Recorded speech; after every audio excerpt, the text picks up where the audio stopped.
Hi again.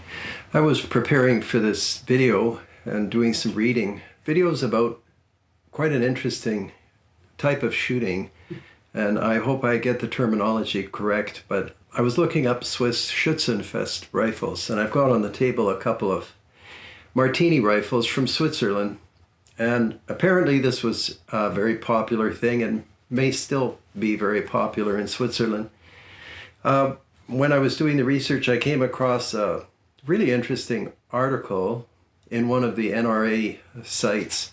And the title of the article actually is "A Swiss Schützenfest, the world's largest rifle match." And they go on to explain, I'll just set that here in case you want to look it up. They go on to explain that Switzerland has no standing army and instead has a militia force consisting of all able-bodied males from the time they turn 20 and females who volunteer when they are issued a service rifle to keep at home. That's consistent with what I've heard before. Now that article isn't exactly from yesterday, so maybe the laws have changed there, but hopefully not. And it goes on to say, as for private gun ownership, the Swiss and the Finns are two of the highest in the world for gun ownership. The Swiss voted against membership in the European Union, which continues the tradition of the European monarchies of repressing gun ownership. They are still afraid to trust the people with arms, which I thought was an interesting statement, and I'm abbreviating everything. But anyway, that's kind of a context for the video. So I guess we're all familiar with shooting, and I was going to try to do a comparative video between our ideas of target shooting and long-range shooting here in North America and the Swiss model. And behind me is the Savage Model 12. It's a right bolt, left port, and it's in 223.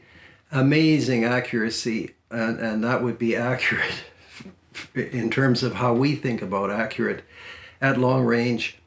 And I installed a huge scope on it. You've seen me with this Schmidt & Bender. It goes up to 50 power. And as I've said before, I had to send it back to Schmidt & Bender because the parallax needed to be adjusted for long range. This is actually originally, I think, an air rifle scope.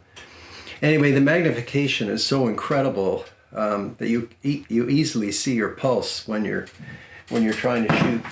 Anyway, those are just background remarks, and the rifles themselves for these Schützenfest matches look like this.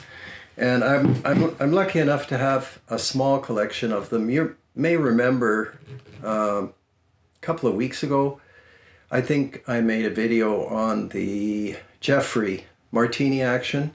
Well, this is the Martini action, but the Swiss variation of it. And you can see the barrel is very heavy. It's fluted. These are truly amazing. It's actually heavy to just hold it in place.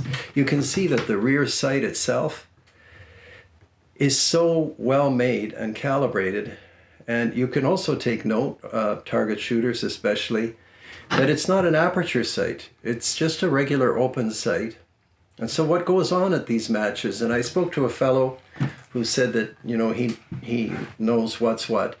The distances are 90 and 180 meters, and you're shooting offhand. The cartridge is 7.5 Swiss. These are the cartridges here. That's one on the table, and that's 7.5 Swiss as well, which is very close to the 308. So that would be the third cartridge from your right. At the end is the 44 Magnum with the red tip. Next to it is 308. Then comes 7.5 Swiss. And I just put some cartridges actually for viewers again around the world that don't see this kind of thing. Next to the 7.5 Swiss is 300 Win Mag. That huge bullet is 50 Browning machine gun, just to give you an idea of scale. The blunt-nosed round is a 458 Win Mag. The taller round next to it is 500 A square, loaded with the 750 grain BMG bullet. And then next to it with the green tip is the 338. And we say Lapua, and some people wrote me from Finland and Norway and Sweden, and they said it's actually supposed to be pronounced Lapua. I hope I have that right. So the 338 Lapua, which is a really popular long-range cartridge, and then of course on your left, far left, is the 50 BMG, which is on an entirely different scale from the rest. Anyhow, that 7.5 Swiss, you can see, is very similar to the 308, which is sitting next to the red tip 44 Magnum. And ballistics are very similar to the 308. Of course, the 7.5 Swiss was introduced long before the 308. Anyhow, here's the rifle, and I mean, maybe what I should do is just refresh your memory. I have the Jeffrey here. So this is the Jeffrey that we shot with those inserts. So it has a great big operating lever. And maybe I didn't even show you this last time we were shooting. I have some actual proper ammo for this now. The lever is retained by a clip in the stock. And so it can't just fall open. Some people were wondering about that, and of course the trigger is excellent. So this is what you saw last time, and maybe you looked up Martini actions. I know some of you did, and there's even a brand new manufactured Martini action in the United States, which I'm trying to get a hold of so I can show that to you, and I'll set that aside. And getting back to the Swiss Martini, so what does this weigh? I guess it weighs about 14 pounds. And I'll show you the other side of the stock. The concept is that you use the weight of the rifle and a specific shooting position, it's offhand position, to hit these targets at 90 and 180 yards. I tried to get a hold of the targets, but no luck yet. So obviously the targets would be tailored to the sport. And here's how this puppy works. So your hands, it's actually, if it looks awkward, it's not awkward at all. What I do notice is the weight of the barrel. And I'm going to show you the front sight in a minute, because that's another mechanical wonder, just beautifully made. Of course, we're talking, the country that makes Swiss watches and all kinds of great firearms, so it's not surprising that it's well made. A lot of handwork would have gone into this gun. And to open the action, we'll just set it this way, and maybe you can see both things happening. So that's lowered, and that's already cocked. And then, of course, the ammo slides down that ramp. These are a dream to load and shoot. Raise the lever and it clips into place. Where I showed you the Jeffrey, clips into place in the stock. There's a little spring here, and that's an audible click. And to shoot the rifle, it's quite interesting. So you can see these, for lack of a better word, hooks. So they go around your shoulder. So now the rifle is kind of trapped on my shoulder. And what we'll do is go out and shoot these in the mountains. But for the studio, I guess this at least gives you an idea. And double set triggers, very sensitive double set trigger. That has to be like, well, I barely rest my finger on the trigger and it's a couple of ounces, I don't know. Yeah, something like that. So yeah, that's the double set trigger, but I suppose you could shoot it, with just the forward trigger. And then you rest the palm of your hand here, and I should probably stand up and all that stuff, but it's all academic in the studio. And this rifle kind of just hangs there. And then if you're careful with your breathing and time your shots, I mean, some of the accuracy that this fellow was telling me about is remarkable, and that's with open sights. We'll take a look at the front sight. You might have some some lint on it from the gun case. But everything can be adjusted, and on the other rifle, which I'll show you in a moment, they even put an ivory sort of ramp to change the lighting on the front sight blade. Now, these are just beautifully made rifles. The rifling is cut rifling, and I was very lucky for my collection. When I was buying these, sometimes I had to buy them sight unseen, and then there was shipping involved and so on. And I thought maybe the bores would be, worn out because they're target rifles, but not so. They're all actually like new. So I don't know what happened. Maybe that article I just showed you is really out of date and they threw all the guns out of the country or something. But we're lucky to get them over here. You can see there used to be an escutcheon on the fore end. Now it's retained. That's that oval cut out. There would be a plate in there, and now it's retained by a screw, if I remember right. Yeah, I mean they're kind of addictive because there's nothing else like them. And if you get into what I call machine shooting, like the Savage, with that scope and that level of accuracy, and I don't know how Savage makes a barrel that accurate. You'd actually have to have rolling paper in the back to know that you're hitting the target, because the bullets are landing one on top of another. Anyhow, this to me is quite interesting. I'm very comfortable like this, but there may even be a rule about that. I don't know. So the palm rest is there. Anyhow, that's this one, which I was told is a light version. It's a lighter version of the Schützen rifle. And then this one, which is a really dramatic looking rifle. This one has an even longer barrel, and I think this must weigh 20 pounds. I'm assuming, you have to be quite strong. This one I have to explain, the fellow told me has been modified for prone shooting. So it's even hard for me to manipulate this here, but I'll try to do it. If you pull down on this lever, that loosens these two plates. And then you can move this butt plate up and down. And I was surprised how precise it is. It's remarkable. And then to lock it up, goes back in place like that. And this would have been, the original butt plate before this modification for prone shooting. Anyway, I ended up cleaning this, and it's hard to describe how well made this is.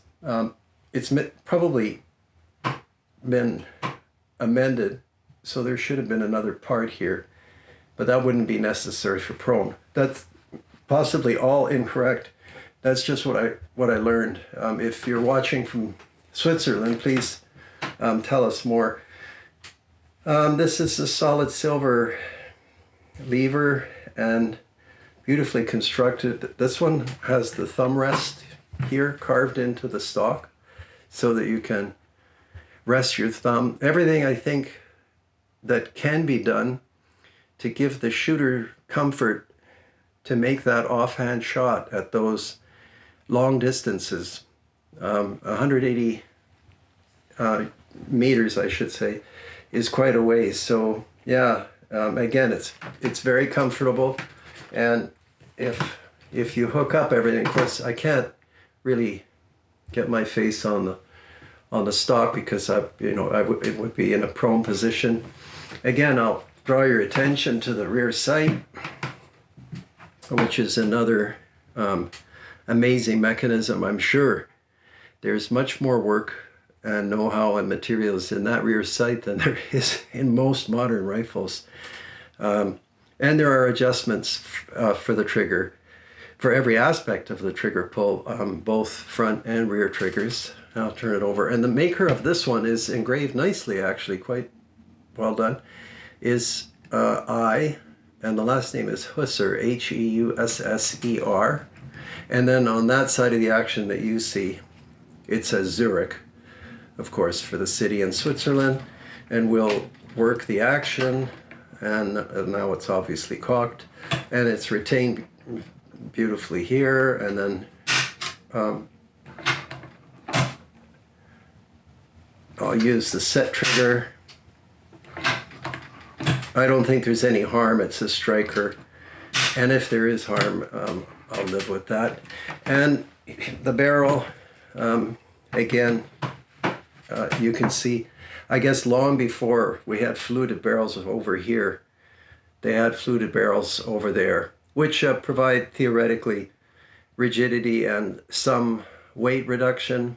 Although I did notice that these flutes are remarkably shallow, so I'm not even sure whether they do that much, but they might, and they look nice.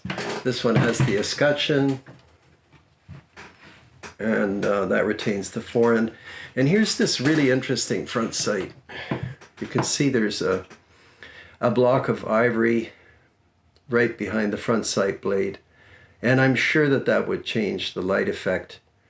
And some of you might know, exactly how it's applied. Is that used on darker days or sunnier days? I'm assuming that it would be on a cloudier day. And anyhow, this one came with the sling, and now I should probably, it's so huge. I'll turn it around, and you can see the stock is beautifully sculpted, and the cheek piece has been modified for prone shooting, but it's very, very comfortable. And like I said, we'll try to get out in the mountains. We've had nothing but bad weather up there lately. And there's the side view of the stock. I mean, these are just out of this world to own. I wish I had more time to shoot, because this kind of shooting, as I was saying, there's that machine shooting long range, which is really impressive. I mean, it's incredible what can be done at long range with modern rifles. But it is a science project. You're measuring wind, and we've got, all kinds of equipment. But this more, what would I say, pure type of shooting, where it's just the man and the rifle and a target. Maybe they have windsocks, I don't know, I doubt it. And yeah, familiarity with the rifle and how the projectile carries would be the keys. They seem to be quite popular in collectors' circles, these Schützen rifles, but they're so hard to come by. And I wouldn't be surprised if there are more coming from Europe. That may or may not be true. If people take a liking to them, because there's just something about this kind of shooting. If you're someone that likes shooting, and I've actually never met anybody that doesn't like shooting, once they try it, yeah, it probably grow in popularity, although nobody makes the rifles that I know of. And then I just thought I'd close with the good old Ithaca Model 49. So you can have that Jeffrey, you can have a Martini that's basically a safari rifle, these Schützen rifles, or the little Ithaca Model 49, which is also the Martini system. Very, very simple. One of my favorite single-shot 22s, and they gave it kind of a little Western flair with this lever, and then it's got a hammer. This one's in 22, short, long rifle, of course. No limitation on which 22 rimfire you can use.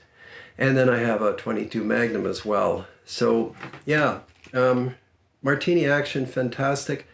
I wish I could remember the name of that company, but I'll do it on another video in the States. I was really impressed with the product, even though I, didn't have a chance to have one in studio. Okay, well, we made it through another video. I hope life is treating you well, and we will see you next time. Take care.